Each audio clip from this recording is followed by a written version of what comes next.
Good afternoon, Warriors. Today is Monday, November 12th, 2018. Taking a look at our homework for this evening. In math, we've got a ratios worksheet. Please make sure you're using your journal. Honors math, there is no homework. In regular science, we've got lesson review, page 469. You'll be doing problems 1 through 4 and 7 through 9. If you forget your book at school, remember that you can always access the online textbook. We also have an optional review that is through Google Classroom that is due Wednesday ahead of our Chapter 4 test. In Honor Science, lesson review, page 453. In social studies, there is no homework this evening. In language arts, you can study your notes on the writing process. An optional assignment is you can cut and paste the typed notes into your flipbook, so that way if your writing's a little bit sloppy, this will make things a little bit easier to read. Please make sure you are studying for that quiz coming up on Thursday.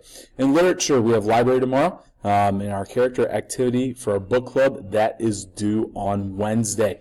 One other thing is FCCLA is sponsoring Hat Day tomorrow. You may wear a hat during school as long as you pay $1 to your first period teacher. That's it for today. Have a good one.